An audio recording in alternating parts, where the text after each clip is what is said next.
ኢትዮጵያና የመስቀል ጦርነት በሰይፍ ማዕበል ውስጥ የጸናችው ቅድስት ቤተክርስቲያን። የሰው ልጅ የታሪክ ጉዞ እልፍ አእላፍ እውነቶችን አስተናግዷል። ከእነዚህም መካከል ከላይኛው ምስራቅ ተነስቶ መላው ዓለምን ያናወጠውና ለ200 ዓመታት የዘለቀው የመስቀል ጦርነት አንዱና ዋነኛው ነው። ይህ ጦርነት በምዕራባውያን ባላባቶችና በምስራቃውያን ኃይሎች መካከል የተደረገ የስልጣንና የሃይማኖት ፍልሚያ ተደርጎ ቢወሰድም በዚህ ታላቅ የታሪክ ማዕበል ውስጥ ግን እምብዛም ያልተዘመረለት ነገር ግን እጅግ ጥልቅና መንፈሳዊ የሆነ አንድ ታሪክ አለ። እርሱም የኢትዮጵያ ኦርቶዶክስ ተዋሕዶ ቤተክርስቲያንና የልጆቿ ተጋድሎ ነው። ዓለም በሰይፍና በጦር ጋሻ ስትናወጥ፣ ደም በቅዱሳቱ መካናት ጎዳናዎች ላይ እንደ ጎርፍ ሲፈስ፣ ኢትዮጵያውያን መነኮሳትና ነገስታት ግን የተለየ መንገድን መረጡ።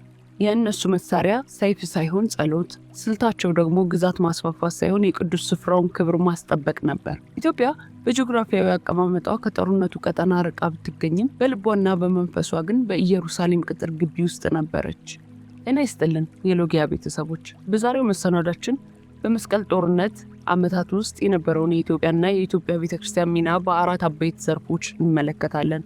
በኢየሩሳሌም ቅዱሳን መካናት የነበረውን የኢትዮጵያን የልብ ትርታ፣ የቅዱስ ላሊበላን ድንቅ መንፈሳዊ ምላሽና ዳግማዊት ኢየሩሳሌምን በታላቁ መሪ ሳላዲን ዘንድ ቤተክርስቲያናችን ያገኘችውን ልዩ ክብርና እውቅና እንዳስሳለን። በእነዚህ የታሪክ ገጾች ውስጥ የምናገኘው ኢትዮጵያን እንደ ተራ ተመልካች ሳይሆን በጽናቷ ዓለምን ያስደመመች፣ በቅድስናዋ ጠላትን እንኳ የማረከችና በፈተና ወቅት መንፈሳዊ ማንነቷን አጽንታ የቆመች የክርስትና ተምሳሌት ሆና ነው። ይህ ዝግጅት የመስቀል ጦርነትን ከኢትዮጵያ ኦርቶዶክስ ተዋሕዶ ቤተክርስቲያን አንጻር የሚመለከት የታሪክ ዳሰሳ ነው።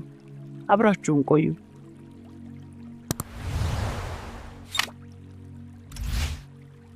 ለኢትዮጵያ ኦርቶዶክስ ተዋሕዶ ቤተክርስቲያንና ለሕዝቧ ኢየሩሳሌም ከካርታ በላይ ናት።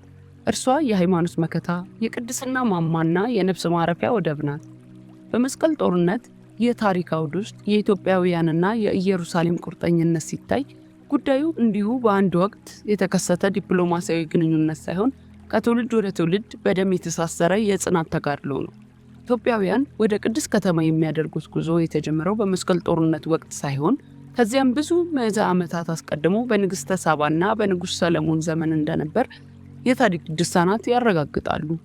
ይሁን እንጂ በ11ኛውና በ12ኛው መቶ ክፍለ ዘመን የተነሳው የመስቀል ጦርነት ኢትዮጵያውያን ለዚህች ቅድስት ከተማ ያላቸውን ጥልቅ ፍቅርና ዋጋ የመክፈል ዝግጁነት በዓለም መድረክ ላይ በግልጽ ያሳየ አጋጣሚ ነበር። በጦርነቱ ማዕበል ወቅት የዓለም ኃያላን በወታደራዊ ጡንቻቸው ቅድስቲቱን ከተማ ለመቆጣጠር ሲፋለሙ፣ ኢትዮጵያውያን መነኮሳትና ምዕመናን ግን በከተማዋ ቅጥሮች ውስጥ በጾምና በጸሎት ተወስነው ይኖሩ ነበር። ለኢትዮጵያ ኦርቶዶክስ ተዋሕዶ ቤተክርስቲያን ኢየሩሳሌም የክርስቶስን የማዳን ሥራ የተፈጸመባት ምድር በመሆኗ ስፍራውን ለቆ መውጣት ማለት ከእምነት መሠረት መለየት ማለት ነበር። በዚህም ምክንያት ጦርነቱ በፈጠረው አለመረጋጋትና በጉዞ መስመር መዘጋት ሳቢያ ከሀገራቸው የሚመጣላቸው ድጋፍ ቢቋረጥም በኢየሩሳሌም የነበሩ ኢትዮጵያውያን ግን ረሃብና እንግልትን ታግሰው የቅዱሳን መካናቱን ቀዳሚ ጠባቂነት አልለቀቁ። በተለይም በመስቀላውያኑና በሙስሊሙ ኃይሎች መካከል ይደረግ በነበረው ሽኩቻ ኢትዮጵያውያን ያላቸው ገለልተኛ ግን መንፈሳዊ አቋም በሁለቱም ወገኖች ዘንድ ክብርን አትርፎላቸዋል። መስቀላውያኑ ኢየሩሳሌምን በያዙበት ወቅት የኢትዮጵያውያን ስርዓተ አምልኮና ጥንታዊ የክርስትና መሰረት ለምዕራባውያኑ እንግዳ አስደናቂ ነገር ነበር። በሌላ በኩል ደግሞ ከተማዋ በሙስሊም ኃይሎች እጅ ስትወድቅ እንኳ ኢትዮጵያውያን ከጥንት ጀምሮ የነበራቸው ታሪካዊ ርስት ሳይነካ እንዲቆይ የተደረገው ለከተማዋ ያላቸው ፍቅር ከፖለቲካዊ ፍላጎት የጸዳና በእውነተኛ መንፈሳዊ ቅናት ላይ የተመሰረተ መሆኑ ስለታመነበት ነው። ይህ የልብ ትርታ ዛሬም ድረስ በዴር ሱልጣንና በሌሎች ይዞታዎቻችን ላይ ሕያው ምስክር ሆኖ ይገኛል። ኢየሩሳሌም ለኢትዮጵያዊው ክርስቲያን የሥጋዊ ዓለም መዳረሻ ሳትሆን ሰማያዊቷን ኢየሩሳሌም የምናይባት መስታወት ናት። በመስቀል ጦርነት ወቅት የታየው ጽናትም የሚያሳየው ኢትዮጵያ ለቅዱሳት መካናት ጥበቃ ያላትን የማይናወጥ አቋምና ለክርስትና እምነት የምትከፍለው የትውልድ ዋጋ ነው።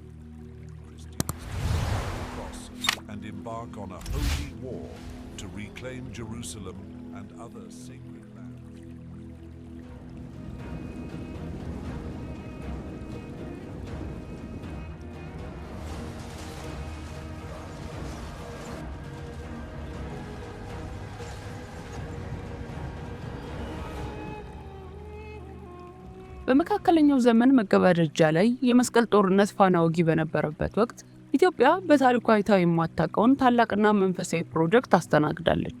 ይህ ፕሮጀክት በቅዱስ ንጉሥ ላሊበላ አማካኝነት የተከናወነው ዳግማዊት ኢየሩሳሌምን በሮሃ ምድር የመቅረጽ ራዕይ ነበር። ይህ ተግባር እንዲሁ ከድንጋይ የተፈለፈሉ ሕንፃዎችን የመስራት ጥበብ ብቻ ሳይሆን በወቅቱ በነበረው ዓለም አቀፋዊ ቀውስ ውስጥ የኢትዮጵያ ኦርቶዶክስ ተዋሕዶ ቤተክርስቲያን የሰጠችው ስልታዊና መንፈሳዊ ምላሽ ነው። በመስቀል ጦርነቱ ምክንያት በምስራቅ ሜዲትራኒያን አካባቢ ይካሄድ የነበረው ደም አፋሳሽ ግጭት ወደ ኢየሩሳሌም የሚወስዱትን የንግድ መንገዶች እጅግ አደገኛ አድርጓቸው ነበር። ኢትዮጵያውያን ምዕመናን ወደ ቅድስት ከተማ ለመጓዝ በሚነሱበት ወቅት በበረሃ ወንበዴዎች፣ በጦር ቀጠናዎችና በሃይማኖታዊ ስደት ምክንያት ሕይወታቸውን ያጡ ነበር።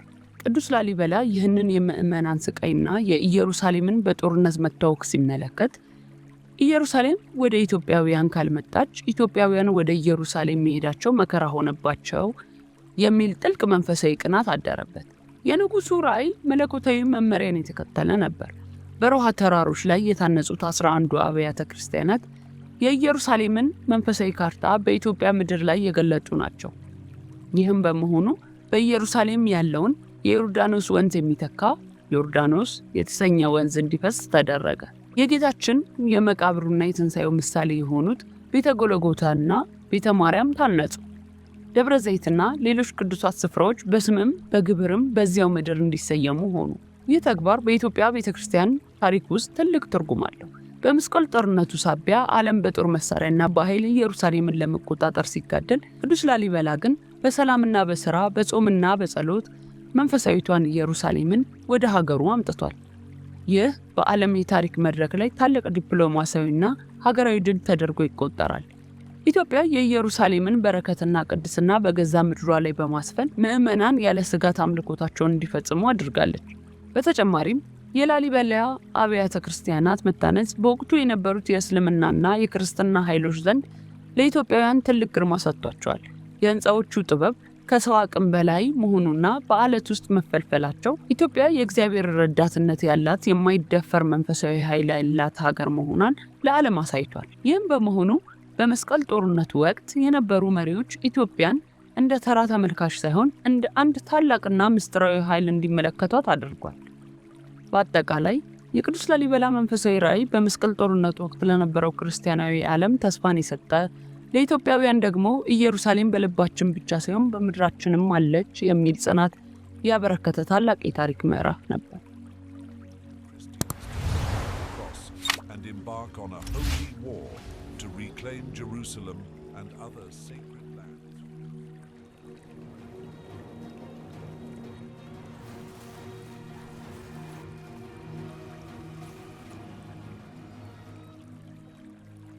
በ1187 ዓ.ም ደግሞ የመስቀል ጦርነት የታሪክ አቅጣጫን የቀየረ አንድ ታላቅ ክስተት ተፈጸመ። ይኸውም በባላባቱና በወታደራዊ ብቃቱ የሚታወቀው የኢዮባውያን መሪ ሳላዲን ኢየሩሳሌምን ከመስቀላውያኑ እጅ ነፃ ማውጣቱ ነበር። በዚህም ወቅት በከተማዋ የነበሩ ብዙዎቹ የምዕራብ አውሮፓ ክርስቲያኖች ስደትና እንግልት ሲገጥማቸው፣ የኢትዮጵያ ኦርቶዶክስ ተዋሕዶ ቤተክርስቲያን መነኮሳትና ምዕመናን ግን የተለየ ክብርና የይዞታ ማረጋገጫ ተሰጥቷቸው ነበር። ይህ ክስተት በኢትዮጵያ ታሪክ ውስጥ የመንፈሳዊ ዲፕሎማሲያዊ ድል ተብሎ ሊጠቀስ የሚችል ታላቅ ምዕራፍ ነው። ሳላዲን ኢየሩሳሌምን ከተቆጣጠረ በኋላ በከተማዋ ለነበሩ ልዩ ልዩ የክርስትና ዘርፎችና ማህበረሰቦች የሰጠው ምላሽ የተለያየ ነበር። ይሁን እንጂ ለኢትዮጵያውያን የሰጠው ልዩ ትኩረትና አድናቆት በታሪክ ድርሳናት በሰፊው ተመዝግቧል። ሳላዲን ለኢትዮጵያውያን ቅድሚያ የሰጠበትና መብታቸውን ያስከበረበት መሰረታዊ ምክንያቶች የሚከተሉት ነበሩ። የመጀመሪያው ከፖለቲካዊ ሴራ የጸዳ መንፈሳዊነት ነው። ኢትዮጵያውያን በመስቀል ጦርነቱ ወቅት ምድራዊ ስልጣንን ለመቀማት ወይም ግዛትን ለማስፋፋት አልተሳተፉም። ይልቁንም በቅዱሳት መካናቱ ጥበቃና በጸሎት ሕይወት የተወሰኑ ነበሩ። ይህ ከጦርነት ይልቅ ለቅድስና የሚሰጥ ቅድሚያ በሳላዲን ዘንድ ትልቅ አድናቆትን አትርፎላቸዋል። ሁለተኛው ታሪካዊና ጥንታዊ መሰረት ነው። ኢትዮጵያውያን በኢየሩሳሌም ያላቸው ይዞታ ከጦርነቱ በፊት የነበረና በጥንታዊ መዝገቦች የተረጋገጠ መሆኑን የተረዳው ሳላዲን የኢትዮጵያውያን ቤተክርስቲያን እንደ መጤ ሳይሆን እንደ ከተማዋ ጥንታዊ ባለቤት ተመልክቷታል። ሶስተኛው የኢትዮጵያ ንጉሥ ግርማና ዝና ነው። በወቅቱ የነበረው የኢትዮጵያ ነገስታት ዝና፣ በተለይም የቅዱስ ላሊበላ ዝና እስከ መካከለኛው ምስራቅ ደርሶ ነበር። ሳላዲን ከኢትዮጵያ ነገስታት ጋር ሰላማዊ ግንኙነት መመስረት ለግዛቱ መረጋጋት ፋይዳ እንዳለው ተረድቶ ነበር። በዚህም ምክንያት ሳላዲን የኢትዮጵያውያን መነኮሳት በክርስቶስ ቅዱስ መቃብር ውስጥ ያለውን ይዞታ ከማጽናቱም በላይ በቤተልሔም የጌታችን ልደት ስፍራና በሌሎች አብያተ ክርስቲያናት ውስጥ የነበራቸውን መብት በይፋ አውቆላቸዋል። ይህም በታሪክ የሳላዲን ድልድል በመባል የሚታወቅ ሲሆን ኢትዮጵያውያን ከቀረጥና ከግብር ነፃ ሆነው አምልኮታቸውን እንዲያከናውኑ ፈቅዷል። ይህ የታሪክ ክፍል ለኢትዮጵያ ኦርቶዶክስ ተዋሕዶ ቤተክርስቲያን ትልቅ ትርጉም አለው። በመስቀል ጦርነት ማዕበል ውስጥ ሌሎች ክርስቲያኖች ስፍራቸውን ለቀው ሲሰደዱ፣ ኢትዮጵያውያን ግን በጽናታቸውና በባህሪያቸው ምስጉን ምክንያት በቅዱስ ስፍራው የጸሎት ፋና ሆነው እንዲቀጥሉ ተደርጓል። ይህ በሳላዲን የተሰጠው ዕውቅና የቤተ ክርስቲያናችንን ዓለም አቀፋዊ ተቀባይነት ከማሳየቱም በላይ በፈተና ወቅት መንፈሳዊ ማንነትን ጠብቆ መቆየት የሚያስገኘውን ክብር የሚያሳይ ትልቅ ምስክር ነው። ዛሬም ድረስ በኢየሩሳሌም የምናያቸው ጥንታዊያን ይዞታዎቻችን ያን የመስቀል ጦርነት መከራ አልፈው በእጃችን የቆዩት በአባቶቻችን ጽናት በወቅቱ በነበሩ ታላላቅ መሪዎች ዘንድ ቤተ ክርስቲያናችን በነበራት መልካም ስም ምክንያት መሆኑን ልብ ሊባል ይገባል። Embark on a holy war to reclaim Jerusalem and other sacred lands.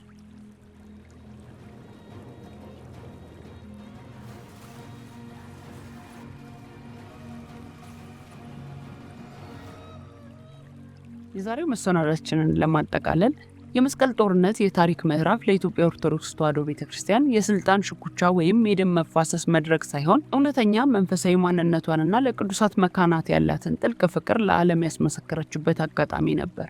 ዓለም በኃይልና በወታደራዊ ጡንቻ ቅድስና ለመገዛት ሲታገል፣ ኢትዮጵያውያን ግን በጸሎት በጽናትና በሥራ ኢየሩሳሌምነት በልብ እንጂ በሰይፍ እንደማይገኝ በተግባር አሳይተዋል።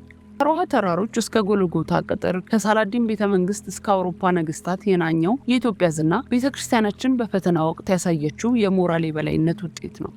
ቅዱስ ላሊበላ በምድራችን ላይ ያነጸው ድንቅ ሕንፃ፣ አባቶቻችን በዴር ሱልጣንና በጌታ ቅዱስ መቃብር የከፈሉት መስዋዕትነት፣ እንዲሁም በታሪክ ማዕበል ውስጥ ያልጠፋው የኢትዮጵያ ግርማ ሞገስ ዛሬም ድረስ ለትውልዱ የሚታረቅ ታላቅ መንፈሳዊ ቅርስ ነው። ይህ ታሪካዊ እውነታ ታዲያ የሚያረጋግጥልን አንድ መሰረታዊ እውነት አለ።